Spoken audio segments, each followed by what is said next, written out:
45 years.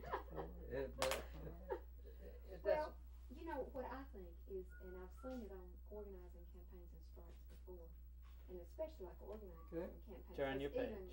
Even 10 years ago when I worked for the union, they could get fired and not get the job. This is where we got the injunction. The headline reads, Judge enjoins Cherokee Mill strikers.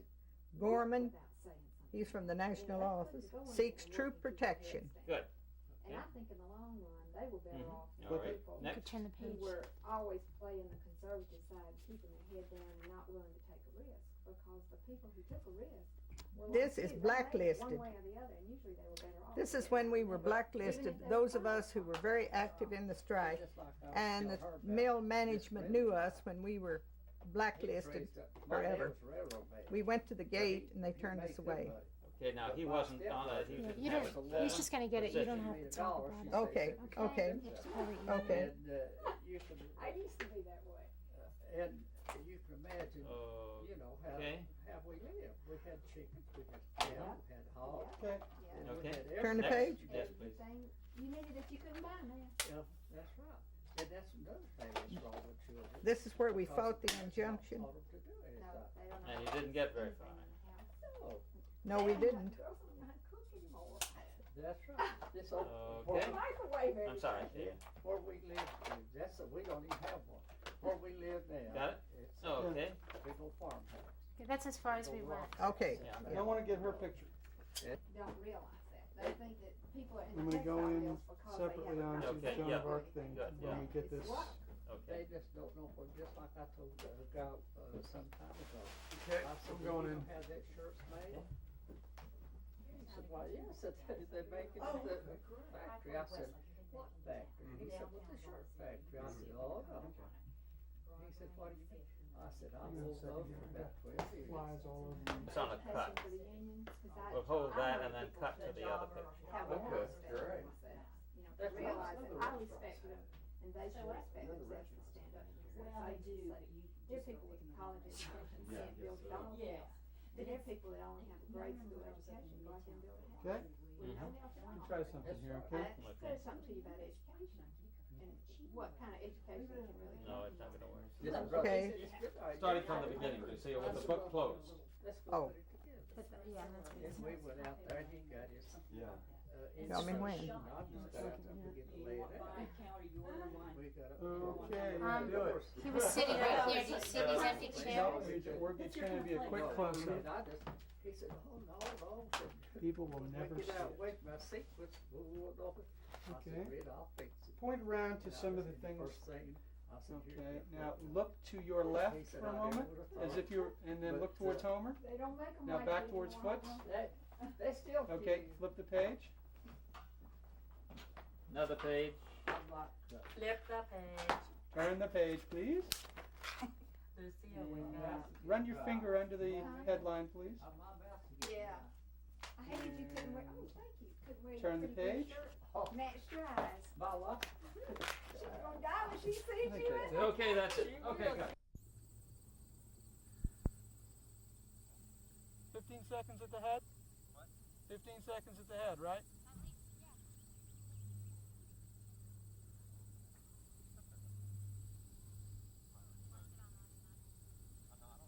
I usually leave it on auto because it's easier. Just pick about a 4.5.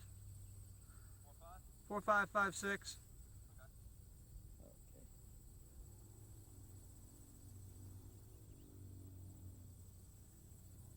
Watch it, Judy. We're coming up on that.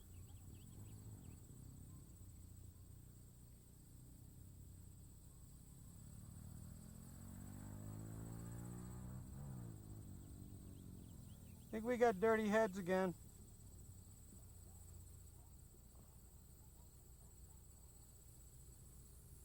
Need to break out the kit. Let me check confidence playback at the end of this. All right.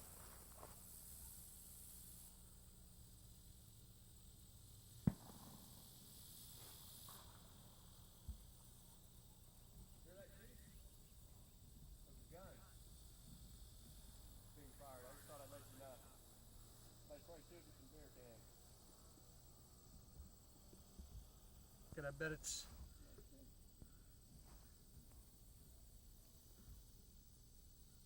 Stop. Batteries.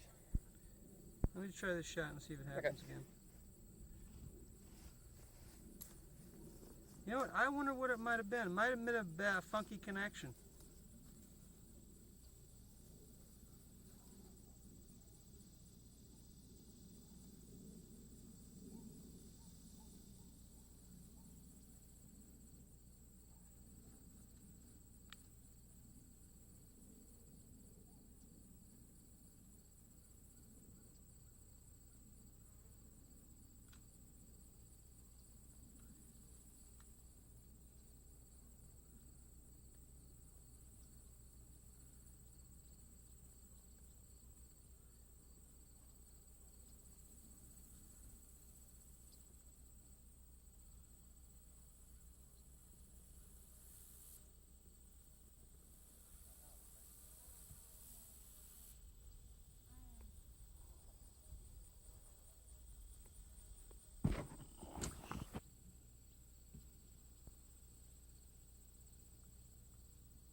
I'm getting a confident lockup.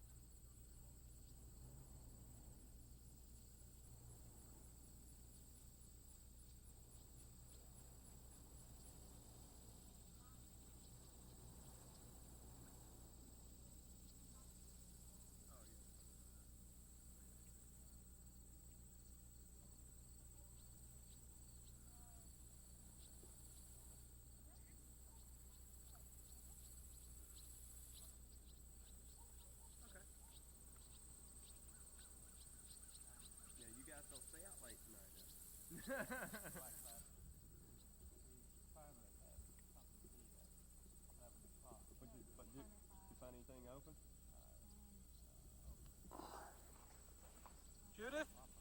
No, I'm still sorry for you. Tell me if you like this tail shot here. We're gonna go to Hooters. Or I'm going to go to Hooters. I don't. We got 2 cases. Say we got to be moving. You see, Or are we going to Noonan tomorrow night or Gadsden? we don't know yet. Right there's fine. Okay. Take the lens cap off. Well, I took pictures. I'll put it back on. We don't know yet. You don't know yet? No. When will we know? When we get there? I hope. Where are we going tomorrow night? Tomorrow night. Okay, so do we know where we're going to be the day after? We should be in Noonan. So if I have it shipped to the Days Inn in Noonan for Saturday morning, That should be all right. Yes, smile. that should be. No, facing. Hold on a second. Facing toward what? Yeah, the. Lucille, Yes. listen, this book that you had brought by, do you have a minute to tell me what this is about? Oh, sure. You sit started down. to explain it before, I Okay. got sidetracked. Okay. Yeah, I think if the labor movement had a saint, that possibly Nelson Cruikshank would be numbered among those. No kidding, okay. He was a government bureaucrat. And what this book is all about, it's very funny. You're going to enjoy reading Oh, it. great. It has all kinds of anecdotes in there and the Uh-huh. different things that he went through with. And he was in the labor movement. I noticed whoever wrote the prefaces here. And Jimmy Carter and Rosalind Carter. Oh, forward, yeah. They were the people who wrote the forward. Okay. And it said that his work here, when he forged a career in the labor movement, when it was a genuine movement of the exploited and unorganized. I thought Okay. that was a good statement. What era is this? He was a great guy. I don't know exactly. You'll find it in here what year it was. Well, it says But- anecdotes, stories, and memoirs of a New Deal liberal. He That's must have come right. in the 30s sometime. Oh, right? he did. Okay. Oh, definitely. Okay. It was in the 30s. He was one of the first persons that I heard of in the labor movement in 1934. No kidding. They Oh, told that's great. they told us about him. Okay. And see, there he is, the Cruikshank family, about 1903. Wow. So I want He's you to probably get this the little date. tyke right He here, was right? that little tyke. Okay. In there. I think you're going to enjoy this book because he had many funny things in there. Well, tell that me a he little went bit about through. the book. I haven't read the book as carefully as I should have Yeah. because you see it's brand new. It's a new book, but Now- all this he has in here. And see, he has friends and colleagues to be his enemies. He had both friends and enemies that he talks about, all of them in this. And among his friends, he talks about George Meany and Arthur Goldberg. Who's You remember Arthur Goldberg? I've not heard that. That was before my time. Certainly not at that time. But I think this book is just, he has it, carload of strawberries, for instance. And here you were asking about dates in there. There's from 1936 to 1941. Okay. I think it's a wonderful book. Oh, so it's well written. Oh, it Lucille, is. just listening to Cindy for a minute. Go ahead. Cindy, you talk. So, And you look at her, Lucille. so is it the style of writing that you particularly like, or is it the issues that he's dealing with, or what makes this book special? Oh, I think I liked it because he put a very serious situation into comedy form that everybody, in a humorous way, The that labor everybody movement? would enjoy. And see, he has it chronicled here from 1926 to 1936. And then he has it 1921 to 1925. Did he write about the strike? I don't think there's anything in here particularly. He naturally had the nationwide textile strike, but anything about the Cherokee strike in particular.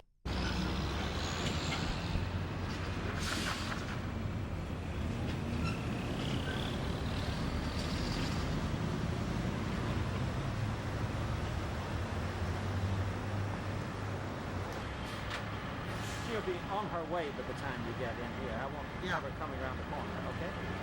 Just give Judy your 10 seconds.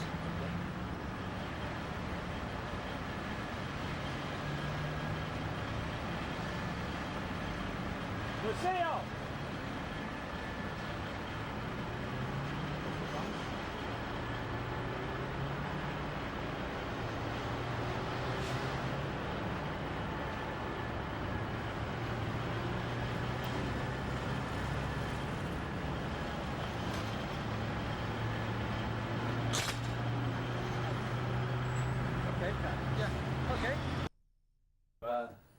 Lucille, the first thing I want you to tell us about is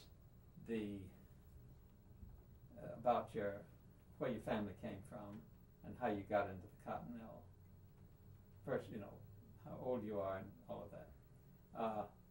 And when I ask you a question, make sure that you put my question in your answer. That's the right way. The wrong way is, Judy, what did you have for breakfast this morning? Pineapple juice without the cantaloupe. You see? All okay? Yes, sir. All right, Lucille, tell me about your folks.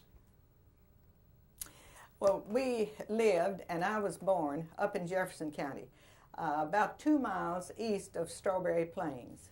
My father had at that time was considered a rather large farm, and also a little grocery store. His was the only grocery store in a 5-mile radius around there. So we knew all the neighbors, and all the mail was delivered at his store. The mail, see, at the time I was born in 1908, the mail was being delivered by horse and buggy. And the buggies couldn't go through all those muddy fields, so they left the mail there at my father's store, and all the people would come there to get their mail. So we knew who was writing to who because we saw all the mail around there. That was something that we really enjoyed, people coming to get their mail. He usually got there about 1 o'clock in the afternoon to make that round of Route 1, Strawberry Plains. Now, tell us why and how your family got into town. My mother, you asked me now why we got into town. We lived so far, well, it seemed at that time, of course it's only 18 miles out of Knoxville, but at that time with the rough roads and all, it seemed like a long ways from Knoxville. And my mother wanted the children to be educated. And she wanted to move, and my father did too. They wanted to move to where the children, there were 6 of us, where they would have better schools. It was a very bad mistake. They made a mistake in selling the store and the farm up there. Because when we moved to Knoxville, my father bought a store over on the corner of Ayler and Unaka Streets. And he set up a store there and tried to run it like he had in the country, with credit in everybody. And needless to say, he couldn't make it that way. So he soon went out of business there and started working in a meat market for somebody else. And what about you? Well, at that time when we moved to Knoxville, I went to school for a little while. Only got through the 7th grade, and by that time I was getting old enough to go to work. So I had no skills, no training, so the only place I went to work, and I started working at the Appalachian Mill. No, sorry. Let's start again, because I want to say the only place you could work is in the cotton mill. Okay, let's start with your schooling, okay? All right, now what did I say? You got through the 7th grade. 7th grade. Yeah. I went to school, I got to the 7th grade, and I had to go to work, okay? Okay. I went to school through the 7th grade, and then I had to go to work. My father couldn't make a living for all that big family there. So all of us older kids, I had 2 sisters older and a brother older, and we all started working in the mills. That's the only thing we could do. We didn't have training for anything else. My brother worked at the Brookside. One of my sisters worked at the Appalachian, and then one of the younger sisters worked at the Knoxville Glove Company. So we were all working in factories. But I was away from here then. I left Knoxville to go to one of my sisters, Ruth, who was older than I was, had gone to visit a friend in Cleveland, Ohio. And while she was up there, she got a job with the Cleveland Railroad Company. And she wanted me to come to Cleveland. But in the meantime, we both decided that we'd rather go to Denver. So we both went to Denver without any job in sight at all.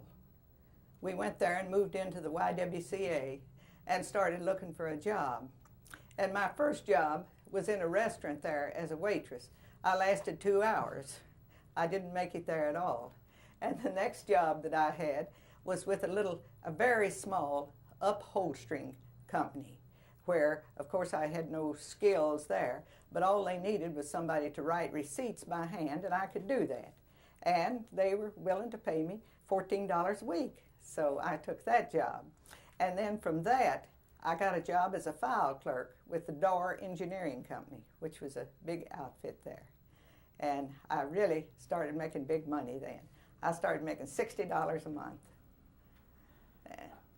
Back to when you first went in the cotton mill, could you tell us how old you were and what it was like, just as though you were just walking in and feeling it? Okay? And give the year as well. Let's see if I can give the year. I was born in 1908. Hold it a minute. I was born in 1908. And to be 16 years old, what would that have been? Makes 14. 24. 1924. 24 wasn't it? Well, in 1924. I'm sorry, were you rolling, Jane? Yeah. Okay. Okay. Yeah. What, you want me to start over again? Yes, with 1924. In 1924, I wasn't quite 16 years old because my birthday's in September, and I started working there in either April or May in the early spring. I wasn't quite 16, but there was some sort of a labor law. I'm sorry, we have to start again because we need just age, the fact you went into the cotton mill, and then describe how it is, and about the labor laws. That's great. Oh, don't put the 1924 in there. Oh yes, okay. That's important. Okay? Yeah. Okay, in 1924, at age 16, I started working at the Appalachian Mill, and I was running a winding machine there. It seems that a winding machine sort of became my trade because that's what I did later at Cherokee. But it wasn't that. It's because I was an experienced winder. And it was the longest day of my life. I know it was. We had to go to work, we worked 10 hours. We worked from 7, what would make 10 hours? From 7 to... Let's stop it just Yes, a stop moment. it. Let's figure. And, okay? All right, now you want to start all over? Yeah. Okay. In 1924. In 1924, when I was 16 years old, I started working at the Appalachian Mill as a cone winder operator. We went to work at 6 o'clock in the morning and got off at 4:30 in the afternoon. And that was a job where you stood on your feet that entire 10 hours. And what we were doing, we was winding thread from a cone onto a spool. And it was strictly piecework. The harder you worked, the more money you'd make. So I got pretty good at it. It was hard work, but still I was able to do that. And then after that was when I got the opportunity to go to Denver with my sister. And we stayed out there for, possibly about a year and a half, not longer than that. I'm sorry, I'm going to ask you to do that again. I started when I was 24. 1920. In 1924, I was 16 years old. I started working at the Appalachian Mill as a cone winder operator. And that is a job... That's beautiful. Just a second. We've got an airplane. Let's just wait a second. Okay. In 1924, when I was 16 years old, I started working at the Appalachian Mill as a cone winder operator. Now, on that machine, that was a long machine. It had about 50 spindles on it, and I was winding thread from a cone up to a spool. There wasn't a clock in the room. I didn't have a watch, and I didn't know what time it was. So about 9 o'clock, I thought it must be time to go home. That was the longest day that I can ever remember. And I remember very definitely eating my lunch at 10:30 because I thought it must be lunchtime. It wasn't lunchtime. I still had to continue on until 12, till the whistle blew. Everybody went out when the whistle blew, and most of us carried our lunch. And that was the shortest 30 minutes you've ever had, too. We would go outside the mill and sit on the steps and eat our lunch. But that was a long day. And when I started thinking about that, from now to 4:30, can I make it? Can I make it? But I did make it. And of course, each day that got a little easier, you know. Great, that's beautiful. Okay, we've talked about your education. I'm going to go to something very different, or any background of cotton mills or anything like that. You just came out of the country.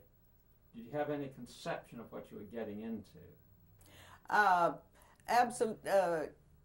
Did I know what I was doing when I went into the cotton mills? No, I did not. It was just a way to help earn a living for the family. I had no ideas at all about union labor. Now, I had heard of the railroad strike in 1921, but there wasn't any railroad workers living around where we were, and there was very little in the papers about it. But I didn't know that they were even in a union. I thought they just quit work. I had no way of knowing anything about the labor movement. How did your parents regard you going into the cotton mill? Because we've heard a lot of people saying, the last thing I want is for my daughter to go into a cotton mill. It was the last thing in the world that my parents wanted for us to go into cotton mills. They wanted us to all continue going to school. My mother had visions of us going to university and college and graduating and becoming doctors and lawyers and all that. And that was a dream that was never realized. Why? Well, because of the Depression there. And there was no way, as I said, my father couldn't make a living working in a butcher shop and at the food markets around. And he had no other skills either. And my mother had been a cook and a dressmaker, and they had no way of making a living. So it was up to us children to do that. We had to. We had to go to work. Good. Okay. Now that was a Cherokee. Okay. Now, I think that we wanted you to tell that story because it'll match what Foots has told us, you see. All right. Just a moment. Okay, right. At Cherokee Spinning Company there in 1933, where I was still working as a winding machine operator, but the end of my machine was near a window, and right around the corner from that was the weave shop. And I looked out there one day, And here's all these weavers sitting out there in the afternoon. Wasn't their lunch hour. They were sitting out there on a pile of lumber, just sitting there. And I told everybody else, and they all, as they could, they run to the window and looked at them. And we all wondered, what are they doing? And we still didn't quite understand it. But I think now that they did gain something from that strike. I don't know what it was, but they never asked us to join them. That was just a weave shop. As you know, in the cotton mills, the weavers are the elite. They're the elite people. You know, people might not like to say, well, I'm a winder, I'm a spinner, but they like to boast, I'm a weaver. You know, are you working at a cotton mill? I'm a weaver. That was the elite. That was the educated crowd. Because I suppose running a loom maybe was a little more complicated than a machine. But they preferred men weavers too. They had a few women weavers, not many, not many. That was a man's job. Just like fixing a machine. I learned to fix my machine. And I asked my straw boss one day, I said, look, I know how to fix these machines. Why can't I fix them? Because, see, they were getting $12 a week, and I was just getting $8.40. And I wanted a job as fixer. And he looked at me like he said, are you crazy or something? That's a man's job. And no matter how good I was at fixing my machine, I couldn't be a fixer. Beautiful. Now, do you remember when... Oh, yes, that's when we got the 8 hours. No, sorry. Put my question in your answer about the NRA. Oh, okay. When the NRA came in, we got 8 hours then, and our wages went up to $12.40 a week. That was great. But you know what an argument here in Knoxville was? And it was in all the newspapers. Wasn't that going to cause a crime wave, or wasn't something going to happen with those people with all that leisure time on their hands? In fact, a newspaper reporter, I don't think that's in my scrapbook anywhere, but a newspaper reporter came out to my house one day to ask, what do you do with all this leisure time? That was time that we hadn't had before, and they were really afraid of it, that we had that leisure time. And then we were off on Saturday. See what a break that was there? We got the 40-hour week. And talk about that from the standpoint of mothers and children and so forth. What big change did that make? Oh, that made a big change. That was a great change. Sorry, the 8-hour day. The 8-hour day made a great change. It made a great change in our lives. Because after I started working the 8 hours and getting home so early in the afternoon with nothing to do, I started to night school. I started the old Knoxville High School and learned to type. Okay, that's beautiful. That's just nice. Now, okay, we had the NRA, of course, had given us the 8-hour day, and we were making the $12.40 a week. But still, we had no job security. We had no better working conditions. And we thought at that time, too, when we started to form our union and found out by associating with railroad workers and construction workers what high wages they were getting, up to as much as $3 an hour. We thought then, well, our wages are not so good. And then we had these weave shop people. And as I said, they were the elite. Everybody listened to them. And they started talking that if we had a union here, we could at least get $1 an hour. We could do better than this if we had a union. So it was that, and we never thought anything about any insurance or holidays or any of those benefits. We wanted a clean restroom, and we wanted a water fountain that didn't stay stopped up all the time. And it was those kind of things that we